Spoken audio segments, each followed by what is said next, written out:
26년간 쉬지 않고 전쟁한 왕의 마지막 말 미야나오. 대무신왕 일대기. 전쟁이 끝난 밤이었습니다. 피 묻은 갑옷을 벗은 한 남자가 홀로 궁으로 돌아왔어요.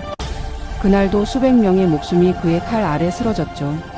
하지만 말이죠, 불 꺼진 침전에서 그는 더 이상 정복자가 아니었습니다. 왕비의 품에 안긴 그는 그저 한 남자일 뿐이었어요. 내일이면 다시 전장으로 나가야 했기에 그 밤의 사랑은 더욱 깊고 절실했습니다. 여러분, 이것이 바로 고구려 역사상 가장 잔혹하면서도 가장 인간적이었던 왕, 대무신왕의 진짜 모습입니다. 칼로 나라를 세운 남자. 26년간 단 한 해도 쉬지 않고 전쟁을 벌인 정복군주. 동부여를 멸망시키고 한나라 세력을 몰아내며 고구려를 동북아시아의 강국으로 만든 왕이죠. 하지만 역사책은 그의 눈물에 대해서는 말하지 않습니다. 전쟁터에서 쓰러진 전우들의 이름을, 왕자의 무게를, 그리고 사랑하는 여인과 보낸 마지막 밤들을요. 오늘 이 영상에서는 대무신왕의 파란만장한 일대기를 처음부터 끝까지 여러분께 들려드리겠습니다. 태어나서 죽음에 이르기까지 그가 겪었던 치열했던 순간들을 하나하나 재구성해 볼게요. 영상이 도움이 되셨다면 구독과 좋아요 부탁드립니다. 여러분의 작은 관심이 더 좋은 역사 콘텐츠를 만드는 큰 힘이 됩니다. 일단락 왕자의 탄생과 시련의 시작. 서기 4년의 일입니다. 고구려 유리명왕의 셋째 아들로 한 남자아이가 태어났어요. 이름은 무휼. 훗날 대무신왕이라 불리게 될 인물이죠. 그런데 말이에요, 그의 탄생은 축복보다는 불안으로 가득했습니다. 당시 고구려는 정말 작은 나라였거든요. 북쪽으로는 선비족이, 남쪽으로는 한나라의 낙랑군이, 동쪽으로는 동부여가 고구려를 사방에서 압박하고 있었습니다. 어린 무휼이 태어난 궁궐, 여러분 상상하시는 화려한 궁전이 아니었어요. 돌과 나무로 지은 소박한 건물들. 겨울이면 찬바람이 그대로 스며드는 방들이었죠. 이런 곳에서 어린 왕자는 자랐습니다. 그런데 문제가 있었어요. 그에게는 형들이 있었거든요. 첫째 제사와 둘째 해명. 왕위는 당연히 마청의 것이었고 설령 마청에게 문제가 생긴다 해도 둘째 형이 있었어요. 셋째 왕자 무휼. 왕이 될 가능성이 거의 없는 존재였습니다. 그래서일까요? 기록에 따르면 무휼은 어렸을 때부터 남달랐다고 해요. 성품이 과단하고 용맹했다는 삼국사기의 기록처럼 그는 일찍부터 검술과 말타기, 활쏘기에 몰두했어요. 왕이 되지 못할 왕자에게 필요한 게 뭐였을까요? 바로 살아남는 능력이었습니다. 형제간의 권력 다툼에서, 귀족들의 암투에서, 그리고 언제 쳐들어올지 모르는 외적들로부터 자신을 지켜내는 힘 말이에요. 무휼이 15살 되던 해였습니다. 고구려에 큰 사건이 벌어졌어요. 한나라의 요동태수가 대군을 이끌고 고구려를 침공한 거예요. 당시 고구려의 병력은 겨우 수천 명. 반면 한나라군은 수만에 달했죠. 어린 무휼도 이 전투에 참전했습니다. 처음 보는 전쟁터의 광경. 충격 그 자체였어요. 핏물이 강물처럼 흐르고요. 사람들의 비명소리가 하늘을 찔렀습니다. 칼에 베인 병사들은 내장을 움켜쥔 채 쓰러졌고요. 화살에 맞은 말들은 울부짖으며 쓰러졌어요. 무휼은 그날 자신의 칼로 처음 사람을 죽였습니다. 한나라 병사의 목을 벤 순간 뜨거운 피가 그의 얼굴에 튀었어요. 손이 떨렸고 속이 메스꺼웠죠. 하지만 그는 칼을 놓지 않았습니다. 살기 위해서는 죽여야 했으니까요. 다행히 고구려는 이 전투에서 간신히 승리했어요. 하지만 대가는 컸습니다. 병사의 절반이 죽었고 백성들의 마을이 불탔죠. 어린 무휼은 그날 깨달았습니다. 이렇게는 안 돼.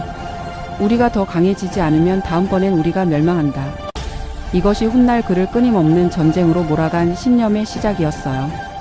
그로부터 몇 년 후 무휼은 20살이 되었습니다.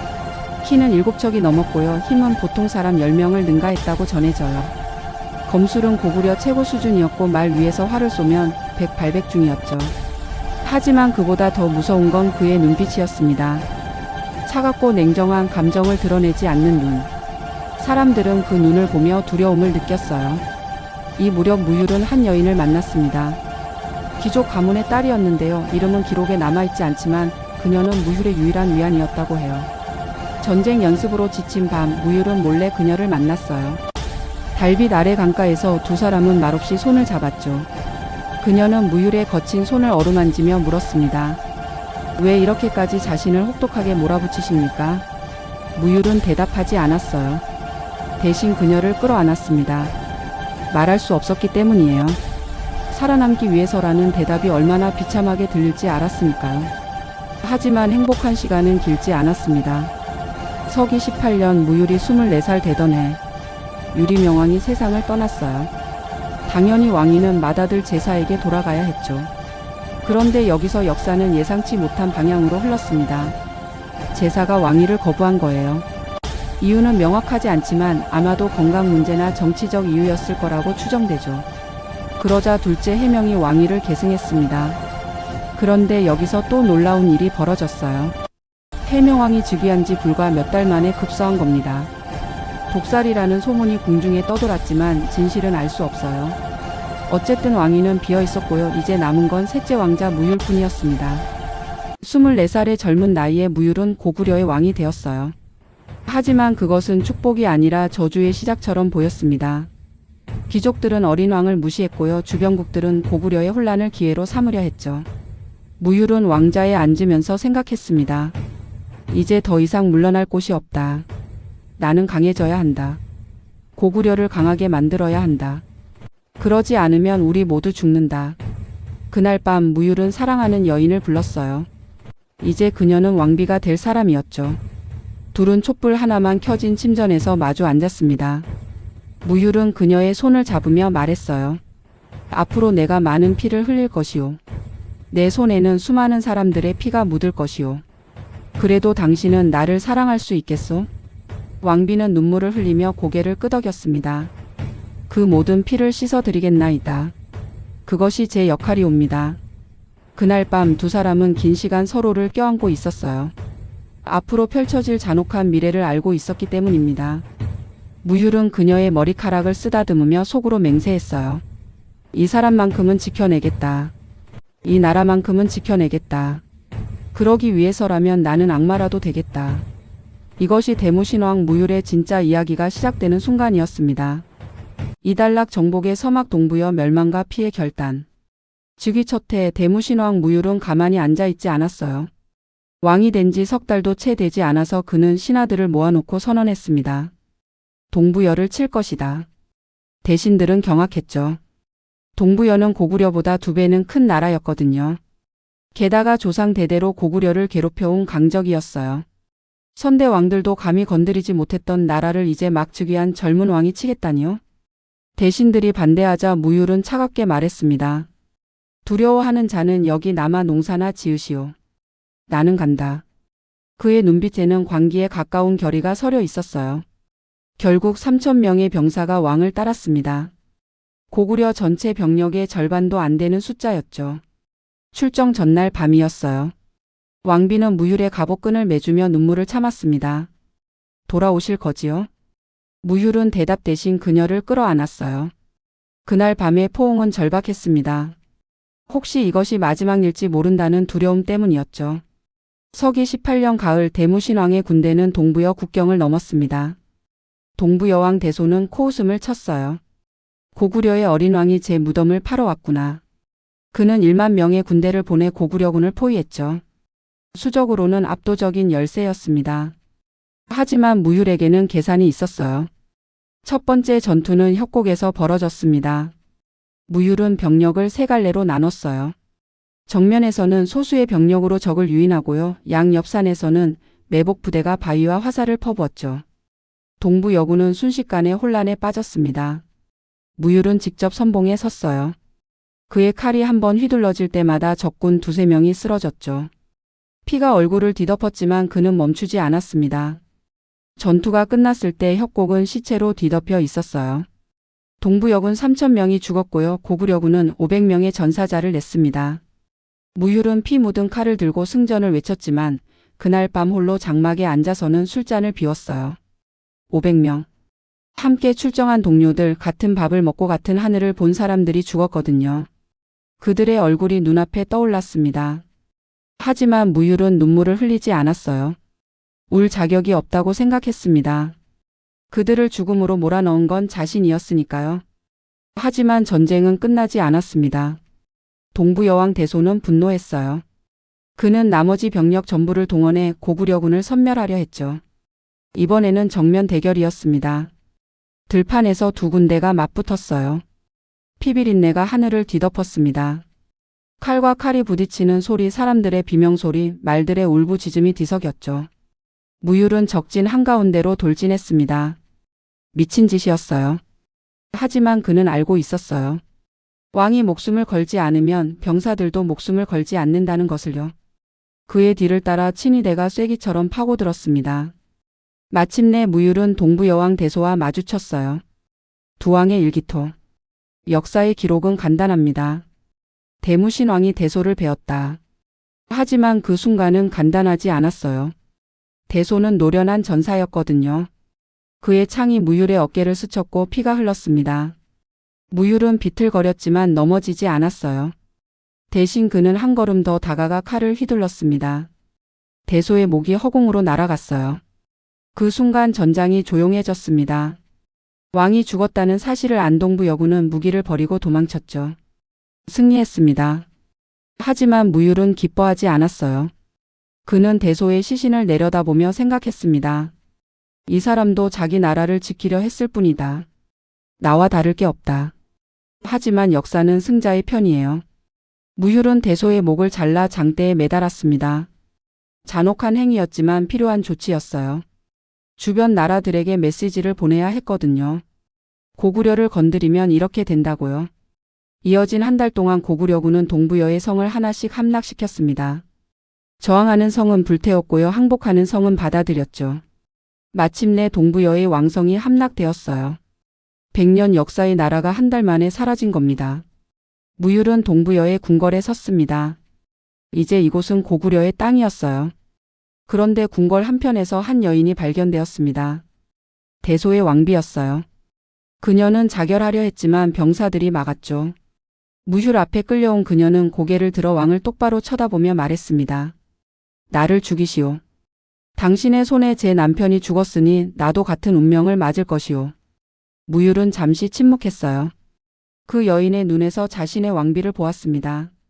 만약 자신이 졌다면 자신의 왕비도 저렇게 되었을 거예요. 돌아가시오. 무율이 말했습니다.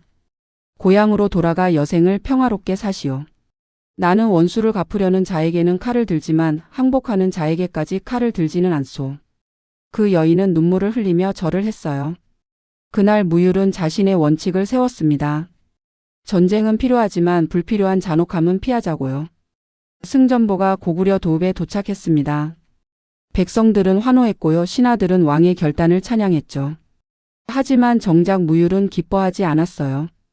그는 피투성이가 된 몸으로 궁으로 돌아왔습니다. 왕비는 달려와 그를 껴안았어요. 돌아오셨군요. 살아 돌아오셨어요. 무율은 그날 밤 처음으로 눈물을 흘렸습니다. 왕비의 품에 안겨 소리 없이 울었어요. 제가 죽인 사람들의 얼굴이 보입니다. 밤마다 꿈에 나타납니다. 왕비는 그의 등을 쓰다듬으며 말했어요. 그것이 당신이 인간이라는 증거입니다. 만약 아무렇지도 않다면 그때는 제가 두려워해야겠지요. 그날 밤 두 사람은 긴 시간 서로를 안고 있었어요. 말없이 다만 상대의 체온을 느끼며 살아있다는 것, 사랑하는 사람이 곁에 있다는 것. 그것만으로도 위안이 되었습니다. 동부여 정복 이후 대무신왕의 명성은 하늘을 찔렀어요. 하지만 그는 알고 있었습니다. 이것은 시작에 불과하다는 것을요. 아직 적은 많았거든요. 남쪽의 낙랑과 대방, 서쪽의 선비족, 그리고 저 멀리 중원의 대제국. 고구려가 진정으로 안전해지려면 더 강해져야 했습니다. 더 많은 전쟁이 필요했어요. 그날 밤 무율은 지도를 펼쳐놓고 다음 목표를 정했습니다. 낙랑군. 한나라가 설치한 식민지이자 100년 넘게 고구려를 압박해온 가시 같은 존재. 그곳을 없애지 않으면 고구려는 결코 자유로울 수 없었어요. 무율은 칼을 갈았습니다. 피의 행군은 아직 끝나지 않았습니다. 삼달락 한사군과의 대결 피로 얻은 독립. 서기 22년 대무신왕은 낙랑군을 향해 군대를 출병시켰어요. 하지만 이번은 달랐습니다. 동부여는 고구려와 비슷한 규모의 나라였지만요. 낙랑군은 거대한 한나라 제국의 일부였거든요. 낙랑군을 치는 것은 곧 용의 꼬리를 밟는 거였어요. 신하들은 다시 한번 반대했습니다. 폐하 한나라를 적으로 돌리면 고구려는 멸망합니다. 하지만 무율의 생각은 달랐어요. 그는 대신들 앞에서 말했습니다. 한나라는 지금 내전으로 혼란스럽다. 지금이 아니면 기회는 없다. 우리가 언제까지 한나라의 그늘 아래 숨어 살 것인가? 나는 우리 자식들이 자유로운 땅에서 살기를 원한다. 그의 말에는 100년간 쌓인 분노가 담겨 있었어요. 고구려 백성들은 오랫동안 낙랑군의 압박을 받아왔거든요. 세금을 바쳐야 했고 무역은 통제당했으며 심지어 혼인까지 간섭받았죠. 출정하기 전날 밤 무율은 왕비와 마지막 시간을 보냈습니다. 이번 전쟁은 이전과는 차원이 달랐어요. 목숨을 잃을 가능성이 훨씬 높았죠. 왕비는 무율의 손을 꽉 잡으며 말했어요. 이번에는 나쁜 예감이 듭니다. 제발 무리하지 마세요. 무율은 그녀의 이마에 입맞춤했습니다. 당신을 위해서라도 꼭 돌아오겠어. 그날 밤 두 사람은 새벽까지 서로를 껴안고 있었어요. 말은 필요 없었습니다. 다만 상대의 심장 소리를 들으며 이 순간을 기억 속에 새겼죠. 새벽 무율이 갑옷을 입고 떠나려 할 때였어요. 왕비가 그의 품에 작은 천 주머니를 넣어 주었습니다. 이것은 제 머리카락으로 만든 부적입니다. 위험한 순간이 오면 이것을 만지세요. 제가 당신 곁에 있다고 느끼실 겁니다. 무율은 그 주머니를 가슴에 품고 말에 올랐어요. 뒤돌아보니 왕비가 국문에서 눈물을 흘리며 서 있었죠. 그 모습이 무율의 가슴을 찢었지만 그는 고개를 돌려 전방을 바라보았습니다. 감정에 휩쓸려서는 안 되었거든요. 낙랑군의 수도는 견고한 성벽으로 둘러싸여 있었어요. 한나라의 건축 기술로 지어진 이 성은 난공불락으로 유명했죠. 무율은 정면 공격 대신 다른 전략을 택했습니다. 먼저 주변 지역을 하나씩 점령하며 낙랑군을 고립시켰어요. 식량 공급로를 차단하고요. 원군이 오는 길을 봉쇄했죠. 이것은 시간이 걸리는 작전이었지만요. 무율은 인내심을 가졌습니다. 석 달이 지나자 낙랑군 안에서 식량이 떨어지기 시작했어요. 하지만 낙랑태수 체리는 항복하지 않았습니다. 그는 성문을 열고 결사대를 이끌고 돌격했어요. 마지막 승부수였죠. 치열한 전투가 벌어졌습니다. 무율도 직접 선봉에 섰어요. 그의 갑옷에 화살이 여러 발 박혔지만 그는 멈추지 않았습니다. 마침내 체리와 맞닥뜨렸어요. 체리는 늙었지만 여전히 강했습니다. 그의 창이 무율의 다리를 찔렀어요.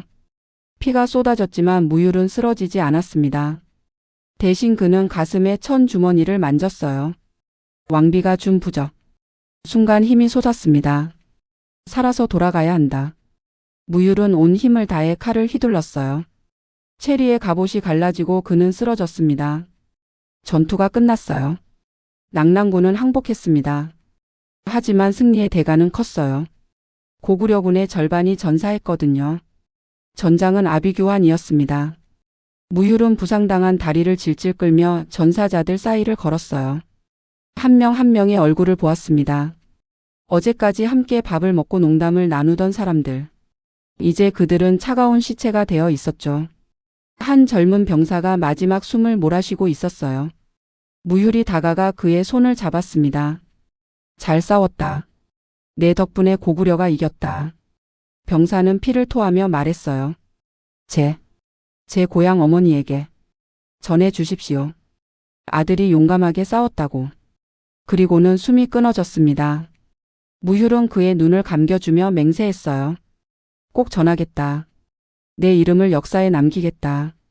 그날 밤 무율은 홀로 장막에 앉아 있었습니다. 다리의 상처는 아물지 않았고요. 온몸이 쑤셨어요. 하지만 육체적 고통보다 마음의 고통이 더 심했습니다. 내가 과연 옳은 일을 하고 있는가? 이 많은 사람들을 죽여가면서까지 얻어야 할 승리인가? 회의가 밀려왔어요. 하지만 그는 알고 있었습니다. 멈출 수 없다는 것을요. 여기서 멈추면 지금까지의 희생이 무의미해진다는 것을요. 승전 소식이 고구려에 전해졌습니다. 백성들은 환호했지만요. 왕비는 불안했어요. 무율이 다쳤다는 소식도 함께 들렸기 때문이죠. 그녀는 매일 국문에 나가 남쪽을 바라보았습니다. 제발 무사히 돌아오세요. 다친 몸이라도 괜찮습니다. 살아만 계시면. 한 달 후 무율이 귀환했어요. 하지만 의기양양한 모습이 아니었습니다. 그는 창백했고요. 다리를 절었으며 눈빛은 지쳐 있었죠. 왕비는 달려가 그를 부축했습니다. 폐하. 무율은 그녀를 보자 힘이 풀렸어요. 그녀의 어깨에 기대며 말했습니다. 용서하시오. 늦었소.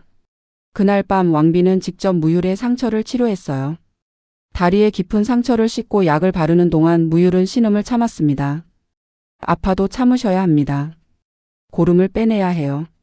치료가 끝난 후 두 사람은 침대에 나란히 누웠어요. 왕비는 무율의 손을 꽉 잡으며 말했습니다. 이제 그만하시면 안 될까요? 충분히 이기셨잖아요. 무율은 천장을 바라보며 대답했어요. 아직 끝나지 않았소. 대방군이 남아있소. 그리고 선비족도. 왕비는 눈물을 흘렸습니다. 당신이 죽으면 저는 어떻게 하나요?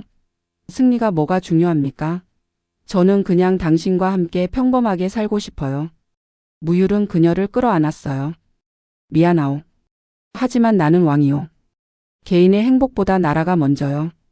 그날 밤 두 사람은 말없이 서로를 안고 있었어요. 왕비는 무율의 심장 소리를 들으며 생각했습니다. 이 사람은 나라를 위해 자신을 바치고 있다. 그렇다면 나는 이 사람을 위해 무엇을 할 수 있을까? 그녀는 결심했어요. 무율이 전쟁에서 싸우는 동안 자신은 후방에서 그를 지키겠다고. 그것이 왕비로서의 자신의 전쟁이라고요. 다음 날 아침 무율은 조금 회복된 얼굴로 조정에 나왔어요. 신하들은 잠시 휴식을 취하라고 권했지만요. 무율은 거절했습니다. 시간이 없소. 한나라가 대군을 보내기 전에 대방군을 쳐야 하오. 그의 눈빛에는 다시 불꽃이 타올랐어요. 고통도 두려움도 회의도 모두 집어넣고 그는 다시 전사의 얼굴로 돌아왔습니다. 서기 25년 대무신왕은 다시 군대를 이끌고 대방군으로 향했어요. 이번에는 더 철저했습니다. 대방군은 낙랑군보다 빨리 무너졌어요. 이미 낙랑군의 패배로 사기가 꺾여 있었기 때문이죠. 대방태수는 항복을 선언했고요. 한나라의 지배는 이 땅에서 완전히 사라졌습니다. 100년 식민지의 역사가 끝난 겁니다. 승전 후 무율은 대방군의 백성들에게 선언했어요. 이제 너희는 자유다. 다시는 한나라에 세금을 바칠 필요가 없다. 너희가 원한다면 고구려의 백성이 되라. 원하지 않는다면 떠나도 좋다. 놀랍게도 대부분의 백성이 남기를 선택했습니다. 고구려의 관대함에 감동했기 때문이에요. 이로써 대무신왕은 한사군 세력을 완전히 몰아냈어요. 고구려는 이제 진정한 독립국이 되었습니다. 하지만 무율은 기뻐하지 않았어요. 그는 알고 있었거든요. 전쟁은 끝나지 않았다는 것을요. 적은 사방에 있었고요. 평화는 여전히 멀었습니다. 그는 칼을 다시 갈았어요. 아직 갈 길이 멀었습니다. 사달라 끝없는 전쟁과 왕의 고독. 서기 28년 대무신왕은 이제 40살을 바라보고 있었어요. 10년간의 전쟁으로 그의 몸은 상처투성이가 되었습니다. 다리에 오래된 상처는 비가 오면 쑤셨고요. 왼쪽 어깨에는 화살 자국이 남아 있었으며 등에는 칼에 베인 흉터가 3개나 있었죠. 한때 건장했던 몸은 야위었고요. 머리카락에는 흰머리가 섞이기 시작했습니다. 하지만 그의 눈빛만은 여전히 날카로웠어요. 이해의 서쪽에서 선비족이 대거 침입해 왔습니다. 그들은 유목민족이었어요. 빠르고 잔인했죠. 고구려의 서쪽 변경 마을들이 불타고 백성들이 끌려갔습니다. 무율은 다시 갑옷을 입어야 했어요. 왕비는 그를 말렸습니다. 폐하, 이번에는 장수들에게 맡기시지요. 폐하께서 직접 나서실 필요가. 하지만 무율은 고개를 저었어요. 왕이 궁에 앉아서 백성들이 죽어가는 것을 보고만 있을 수는 없소. 출정하는 날 아침이었어요. 왕비는 무율의 갑옷끈을 매주다가 손을 멈췄습니다. 그녀의 눈에 눈물이 고였어요. 언제까지 이래야 합니까? 언제까지 당신을 전쟁터로 보내야 합니까? 무율은 그녀의 얼굴을 두 손으로 감싸며 말했어요. 당신이 늙지 않았다면 나도 늙지 않았을 텐데. 그는 농담으로 분위기를 바꾸려 했지만요. 왕비는 웃지 않았습니다. 저는 당신이 영웅이기 전에 제 남편이길 바랍니다. 역사가 당신을 기억하기 전에 저와 함께 평범한 노년을 보냈으면 좋겠습니다. 왕비의 말에 무율은 할 말을 잃었어요. 그도 같은 생각을 했기 때문이죠. 전쟁이 없는 삶, 칼을 들지 않아도 되는 날들, 왕비와 손을 잡고 궁궐 정원을 거닐 수 있는 평화. 하지만 그것은 꿈일 뿐이었습니다. 무율은 왕비를 끌어안았어요. 오랫동안, 아주 오랫동안. 마치 이번이 마지막인 것처럼요. 당신을 사랑하오. 그가 속삭였습니다. 내가 전쟁터에서 살아남는 이유는 당신이 기다리고 있기 때문이요. 왕비는 그의 등을 쓰다듬으며 대답했어요. 저도 사랑합니다. 그러니 꼭꼭 살아 돌아오세요. 선비족과의 전투는 이전과는 달랐습니다. 그들은 성을 공격하지 않았어요. 들판에서 빠르게 움직이며 게릴라전을 펼쳤죠. 잡힐 듯하면 도망가고 추격하면 매복하는 전술이었어요. 무율의 군대는 고전했습니다. 한 달이 지나도 적을 잡을 수 없었어요. 병사들은 지쳐갔고요. 식량은 떨어져 갔습니다. 어느 날 밤 무율은 작전을 바꿨어요. 선비족의 본거지를 찾아내 직접 공격하기로 한 겁니다. 위험한 계획이었어요. 적진 깊숙이 들어가는 것은 자칫 전멸할 수도 있는 모험이었거든요. 하지만 다른 방법이 없었습니다. 무율은 정예 기병 1000명을 이끌고 사흘 밤낮을 달렸어요. 마침내 선비족의 야영지를 발견했습니다. 새벽 어둠을 틈타 기습 공격을 감행했죠. 화살이 비처럼 쏟아졌고요. 말발굽 소리가 대지를 울렸습니다. 선비족은 완전히 혼란에 빠졌어요. 무율은 적 수장의 천막으로 돌진했습니다. 격렬한 접전 끝에 선비족 추장을 베었어요. 지도자를 잃은 선비족은 뿔뿔이 흩어져 도망쳤죠. 승리했습니다. 하지만 무율 자신도 중상을 입었어요. 적의 칼이 그의 옆구리를 깊게 베었던 거예요. 피가 멈추지 않았습니다. 부하들이 급히 지혈을 하고 천을 감았지만요. 상처는 심각했어요. 귀환길에 무율은 말 위에서 의식을 잃었습니다.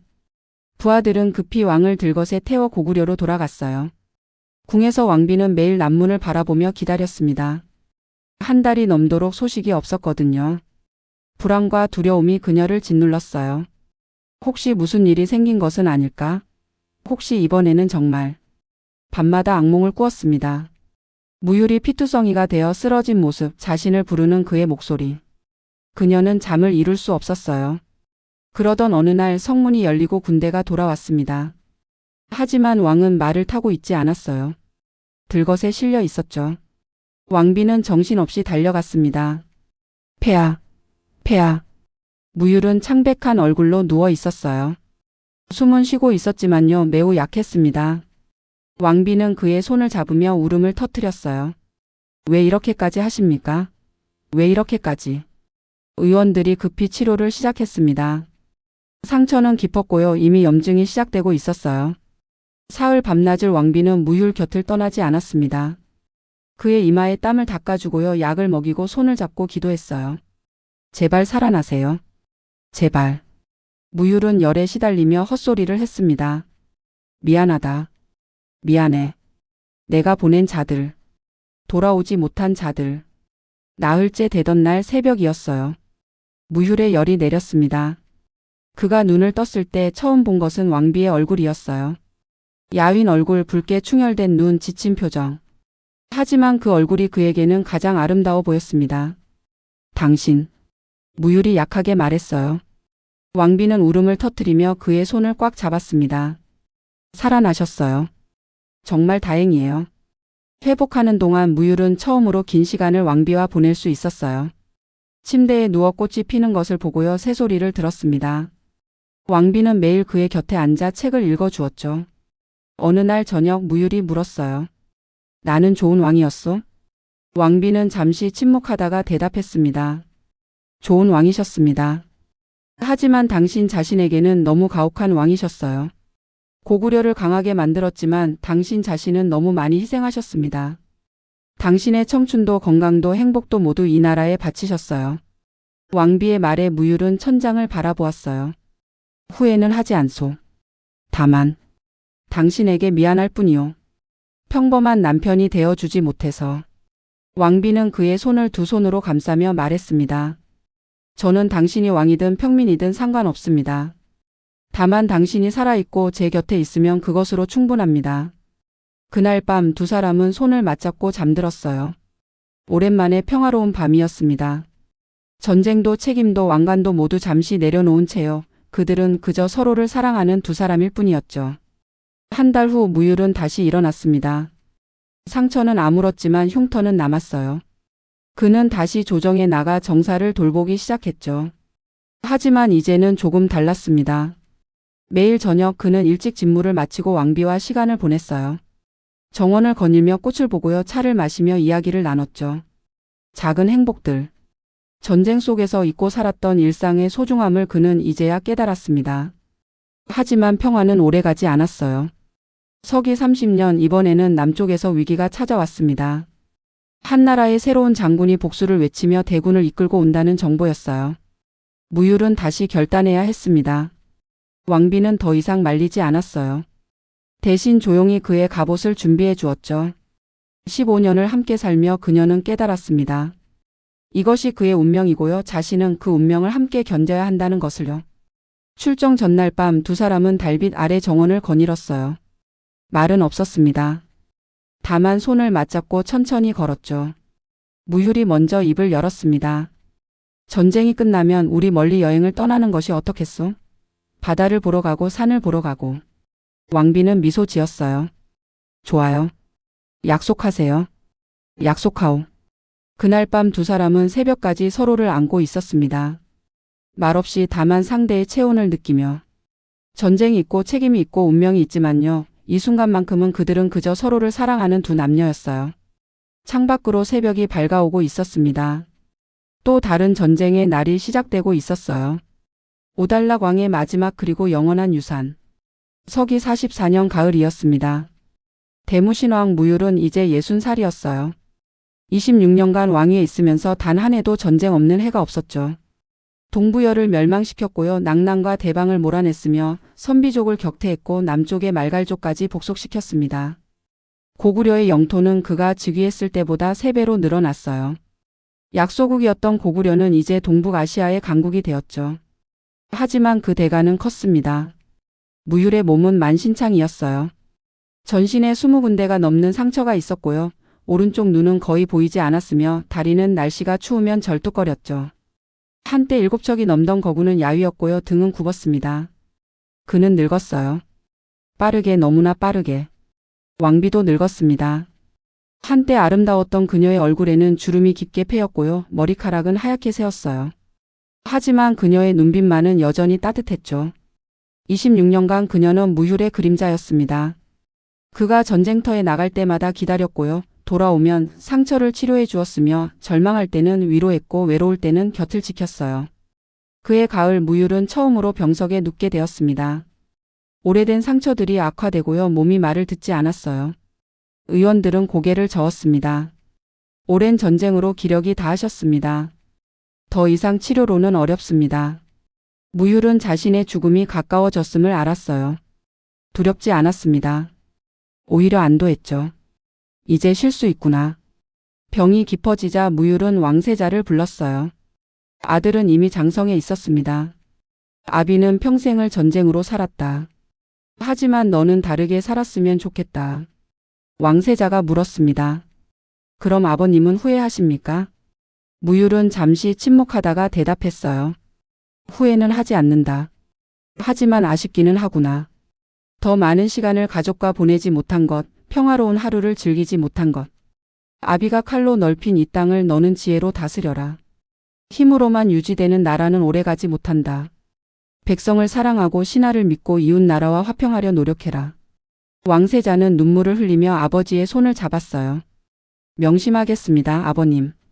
무율은 아들의 머리를 쓰다듬었습니다. 거칠고 상처투성이인 손이었지만요. 그 손길은 부드러웠어요. 신하들이 문병을 왔습니다. 함께 전쟁터를 누볐던 늙은 장군들, 정사를 함께 논했던 대신들. 그들은 왕의 손을 잡으며 눈물을 흘렸어요. 폐하께서 안 계시면 고구려는 어찌 됩니까? 무율은 미소 지었습니다. 내가 만든 나라가 나 하나 없다고 무너진다면 그것은 진짜 강한 나라가 아니다. 너희가 있고 백성이 있고 이 땅이 있는 한 고구려는 영원하다. 모두가 물러간 후 방에는 무율과 왕비만 남았어요. 두 사람은 긴 시간 말없이 손을 잡고 있었습니다. 창밖으로 단풍이 지는 것이 보였죠. 무율이 먼저 입을 열었어요. 당신과 약속했던 여행을 가지 못해 미안하오. 왕비는 고개를 저었습니다. 괜찮아요.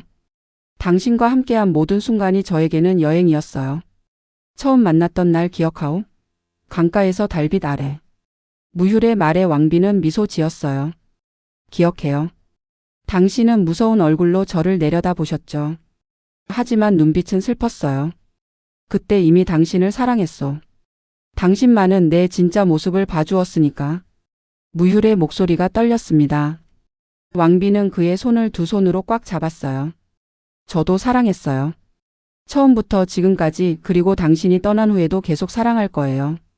눈물이 그녀의 뺨을 타고 흘렀습니다. 당신은 좋은 왕이었어요. 좋은 남편이었고 좋은 아버지였어요. 세상이 뭐라 하든 제 눈에는 당신이 영웅이에요. 무율은 왕비를 바라보았어요. 주름진 얼굴, 하얀 머리카락, 하지만 여전히 아름다운 그 사람. 다음 생에 다시 만난다면 그때는 평범하게 살고 싶소. 작은 집에서 당신과 단둘이. 전쟁도 없고 왕관도 없는 삶. 왕비는 울먹이며 대답했어요. 꼭 그렇게 해요. 약속해요. 해가 지고 밤이 찾아왔습니다. 촛불 하나만이 방을 밝혔어요. 무율은 왕비를 자신의 품으로 끌어당겼습니다. 힘이 없었지만요, 그래도 그녀를 안고 싶었어요. 왕비는 그의 가슴에 얼굴을 묻었습니다. 심장 소리가 들렸어요. 점점 느려지고 있었지만요, 여전히 뛰고 있었죠. 살아있다는 증거. 당신. 무율이 속삭였습니다. 고마웠어. 내 곁에 있어줘서. 나를 사랑해줘서. 당신이 없었다면 나는 진짜 괴물이 되었을 거요. 왕비는 대답하지 않았어요. 다만 그를 더 꽉 껴안았죠. 이 순간이 영원히 계속되기를 바라며. 밤이 깊어갔습니다. 무율의 숨소리가 점점 약해졌어요. 왕비는 그것을 느꼈지만 놓아주고 싶지 않았죠. 조금만 더요. 조금만 더 함께 있어요. 그녀가 울먹였습니다. 무율은 마지막 힘을 다해 그녀의 머리카락을 쓰다듬었어요. 사랑하오. 영원히. 그리고는 조용히 눈을 감았습니다. 서기 44년 10월 대무신왕 무율이 승하했어요. 향년 60. 제위 26년. 그의 죽음에 온 나라가 슬퍼했습니다. 백성들은 거리에서 통곡했고요. 신하들은 상복을 입었으며 군사들은 칼을 땅에 꽂고 절했어요. 위대한 정복왕이 떠난 겁니다. 장례는 성대하게 치러졌어요. 무율의 관은 1000명의 군사가 호위했고요. 10,000명의 백성이 길을 따라 늘어서 마지막 인사를 했죠. 왕비는 관 옆을 따라 걸었습니다. 비틀거렸지만 넘어지지 않았어요. 그녀는 강했습니다. 무율이 그녀를 사랑했던 이유였죠. 무덤 앞에서 왕세자가 추도사를 읽었어요. 선왕께서는 평생을 고구려를 위해 바치셨습니다. 칼로 적을 물리치셨고 지혜로 나라를 다스리셨으며 용기로 백성을 지키셨습니다. 그 공덕은 영원히 잊히지 않을 것입니다. 하지만 왕비는 생각했습니다. 그 사람은 단순한 정복자가 아니었다. 사랑하는 남편이었고 따뜻한 아버지였으며 고뇌하는 인간이었다. 관이 무덤 속으로 내려갔어요. 왕비는 마지막으로 손을 흔들었습니다. 잘 가요, 여보. 제가 곧 따라갈게요. 기다려요. 그녀는 눈물을 흘리지 않았어요. 이미 다 흘렸기 때문이죠. 대신 미소 지었습니다. 고통받던 그 사람이 이제 쉴 수 있다는 것에 안도하며. 무율이 죽은 지 한 달 후 왕비도 세상을 떠났어요. 병 때문이 아니었습니다. 그녀는 그냥 따라간 거예요. 사랑하는 사람을 두고 혼자 살 수 없었던 거죠. 사람들은 그녀를 무율의 옆에 묻어 주었습니다. 생전에 함께했던 두 사람이 죽어서도 함께할 수 있도록요. 세월이 흘렀습니다. 대무신왕의 업적은 역사에 기록되었어요. 동부여 정벌 한사군 축출 영토 확장 군사 강국으로의 발돋움. 역사책은 그를 위대한 정복왕이라 칭했죠. 하지만 역사책은 말하지 않았습니다. 전쟁터에서 흘린 그의 눈물을요, 죽은 동료들을 위한 그의 기도를, 왕비와 나눈 긴 밤의 대화들을, 인간으로서의 그의 고뇌를요. 오늘날 우리는 대무신왕을 기억합니다. 칼을 든 정복자로요. 하지만 진짜 그는 누구였을까요? 나라를 위해 자신의 모든 것을 바친 지도자. 사랑하는 사람을 위해 살아남으려 발버둥 친 남편. 평화를 꿈꾸면서도 전쟁을 멈출 수 없었던 비극적 영웅. 그는 완벽하지 않았어요. 실수도 했고 잔혹하기도 했으며 때로는 잘못된 선택도 했죠. 하지만 그는 진심이었습니다. 고구려를 지키겠다는 신념, 백성을 보호하겠다는 책임감, 왕비를 사랑하는 마음.